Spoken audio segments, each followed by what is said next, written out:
शहीद कर दिया गया और हम कुछ नहीं कर पाए। हम बस देखते रह गए कि हमारी बाबरी मस्जिद शहीद हो गई। दिलों में गुस्सा था, वो दिलों में ही रह गया। नहीं निकाल पाए हम गुस्से को बाहर। हमारी आंखों के सामने बाबरी मस्जिद को शहीद कर दिया गया। हमारे नबी ने पूरी उम्मत को बचा लिया और हम एक मस्जिद को नहीं बचा पाए। कितनी शर्म की बात है।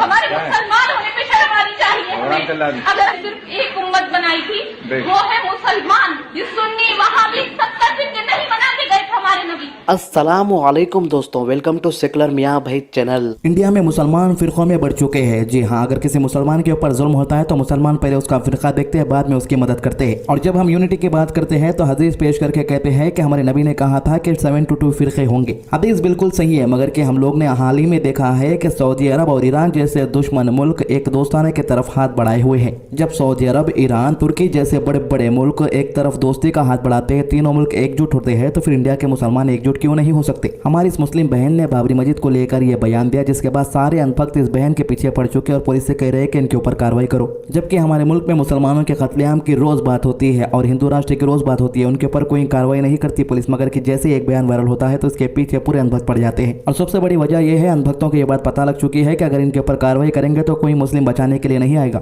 बस हमें अंधभक्तों की यही सोच को बदलना पड़ेगा। हमारी इस मुस्लिम भाई ने जो कुछ भी कहा है, एक अल्फाज भी गलत नहीं कहा है। आप पूरा वीडियो क्लिप देखिए जो वायरल हो रहा है। शर्म की बात है कि हमारे आंखों के सामने बाबरी मस्जिद को शहीद कर दिया गया और हम कुछ नहीं कर पाए। हम बस देखते रह गए कि हमारी बाबरी मस्जिद शहीद हो गई। दिलों में गुस्सा था, वो दिलों में ही रह गया। नहीं निकाल पाए हम गुस्से को बाहर। हमारी आंखों के सामने बाबरी मस्जिद को शहीद कर दिया गया। हमारे नबी ने पूरी उम्मत को बचा लिया और हम एक मस्जिद को नहीं बचा पाए। कितनी शर्म की बात है। हमारे मुसलमान होने पे शर्म आनी चाहिए हमें। अगर सिर्फ एक उम्मत बनाई थी, वो है मुसलमान। ये सुन्नी वहाबी 70 फिरके नहीं बना के गए थे हमारे नबी। सिर्फ मुसलमान उम्मत को बनाया था हमारे नबी ने। और आज हमने इतने फिरकों में हमारी पूरी उम्मत को बांट दिया है, जो हमारे खुद के लिए शर्म की बात है।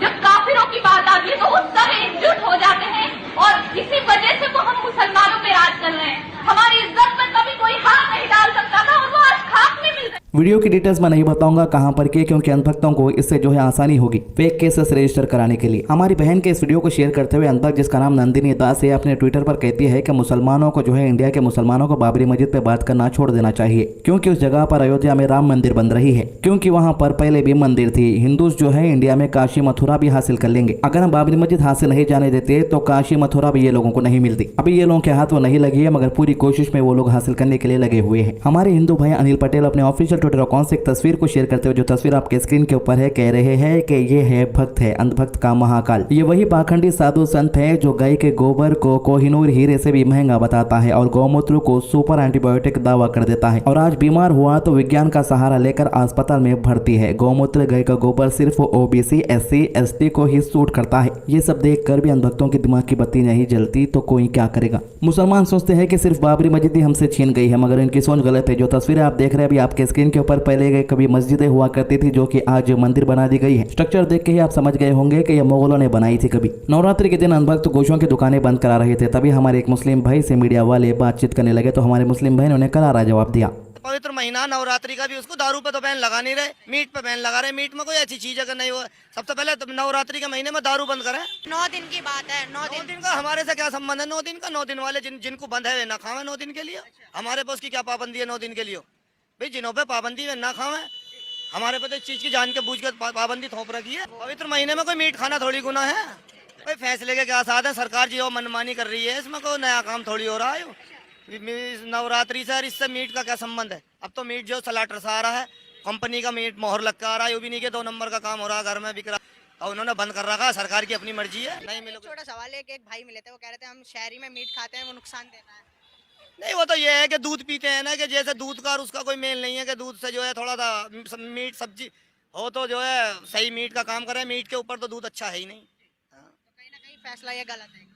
भाई गलत तो है ये जो ये कर रहे हैं। ये हमारी फाइनेंस मिनिस्टर है निर्मला सीतारमण। जी हाँ, मुसलमानों के खिलाफ हो रहे जुल्म को लेकर यूएस के अंदर इससे सवाल किया गया तो इसने कहा कि ऐसा होता तो क्या उनकी आबादी बढ़ती। पाकिस्तान में तो माइनॉरिटी हर दिन घट रही है। मतलब इंडिया के मुसलमानों से सवाल किया गया तो ये पाकिस्तान से मुसलमानों से कंपेयर कर रही है इंडिया के मुसलमानों को। यानी इंडिया के अंदर जो मुसलमानों की आबादी बढ़ रही है, क्या वो भी सरकार का सपोर्ट की वजह से बढ़ रही है? जाहिर सी बात है नहीं, क्योंकि सरकार ने जो भी स्कीमें बनाई है वो मुसलमानों के लिए नहीं है। काफी मुसलमानों को कमजोर करने के लिए पूरी कोशिश की गई। जब मुसलमान कमजोर नहीं हुए तो कहते हैं कि इंडिया के मुसलमान पाकिस्तान के मुसलमान से बेहतर है। इसी मामले में थोड़ा डिटेल्स में बात करते हैं। अमेरिका में जो है वित्त मंत्री निर्मला सीतारमण ने मंडे को जो है इंडिया के मुसलमानों के खिलाफ हो रहे जुल्म के मुद्दे पर बयान दिया। फाइनेंस मिनिस्टर ने कहा कि ये राय ऐसे लोगों ने बनाई है जो भारत आए ही नहीं है। अगर भारत में मुसलमानों के खिलाफ जुल्म होता तो क्या उनकी आबादी इतनी बढ़ती? भारत में दुनिया की दूसरी सबसे बड़ी मुस्लिम आबादी रहती है। निर्मला सीतारमण वाशिंगटन में Peterson Institute for International economist में इंडिया के इकोनॉमिस्ट ग्रोथ के मुद्दे पर बोल रही थी। PIIA के अध्यक्ष एडम स्पेसन से सवाल था कि भारत को लेकर बनी कुछ राय निवेशकों को प्रभावित कर रही है। इस पर सीतारमण ने कहा कि इसका जवाब उन निवेशकों से मिल सकता है जो भारत आ रहे हैं और आते जाते रहते हैं। अगर कोई इन्वेस्टमेंट चाहता है तो मैं सिर्फ इतना ही कहना चाहूंगी कि आए और देखे कि भारत में क्या हो रहा है। ऐसे लोगों की राय ना सुने जो कभी भारत की धरती पर आए ही नहीं और ऐसी रिपोर्ट बनाने लगे। हमारी फाइनेंस मिनिस्टर भूल गए होंगे कि सोशल मीडिया नाम की भी एक चीज है जहां पर से दुनिया को हर तरफ की न्यूज मिलती है। पोसेन ने निर्मला सीतारमण से पूछा कि पश्चिमी मीडिया से ये खबरें बहुत तेजी से आ रही है कि ऑपोजिशन सांसद अपनी सदस्यता खो रहे हैं और भारत में मुस्लिम माइनॉरिटी पर जुल्म हो रहा है। इस पर सीतारमण ने कहा कि दुनिया में मुस्लिमों की दूसरी सबसे बड़ी आबादी भारत में रहती है। ज्यादातर रिपोर्ट्स इसी बारे में है कि भारत में मुस्लिम की जिंदगी मुश्किल है या सरकार की मदद से उसे मुश्किल बना दिया गया है। अगर ऐसा कोई राय है तो फिर मैं इसमें कोई वास्तविकता है तो मैं पूछना चाहूंगी कि अगर ऐसा वाकई हो रहा है तो फिर जितने मुस्लिम 1947 में थे उसके बाद उनकी आबादी इतनी बड़ी। उन्होंने कहा कि पाकिस्तान में माइनॉरिटी की हालत लगातार बद से बदतर हो रही है। वो हर दिन घटते जा रहे हैं। उन पर छोटे छोटे आरोप लगाए जाते हैं। इनमें मौत की सजा तक दे दी जाती है। ज्यादातर केस में ईशानिंदा कानूनी निजी दुश्मनी निकालने का जरिया बन गया है। पीड़ितों को तुरंत अपराधी ठहरा दिया जाता है, ना सही तरह से जांच होती है और ना ही कोर्ट में केस चलाया जाता है। उन्होंने कहा कि जब भारत का विभाजन हुआ तब पाकिस्तान भी बना। पाकिस्तान ने खुद को इस्लामिक देश ऐलान कर लिया, लेकिन यहाँ भी कहा कि माइनॉरिटी की रक्षा की जाएगी। फाइनेंस मिनिस्टर ने आगे कहा कि अगर पूरे इंडिया के मुसलमानों के ऊपर जुल्म होता तो प्रभावित होती। साफ हो जाता कि ये एक झूठा बयान है इस बात पर कि यह भारत सरकार की खामी है। मैं तो कहूंगी कि 2014 से आज के बीच क्या आबादी घटी है? क्या किसी एक समुदाय में मौतों का आंकड़ा बहुत ज्यादा बढ़ गया है? ऐसी रिपोर्ट लिखने वालों को मैं भारत बुलाना चाहूंगी कि आए और अपनी बात को साबित करे।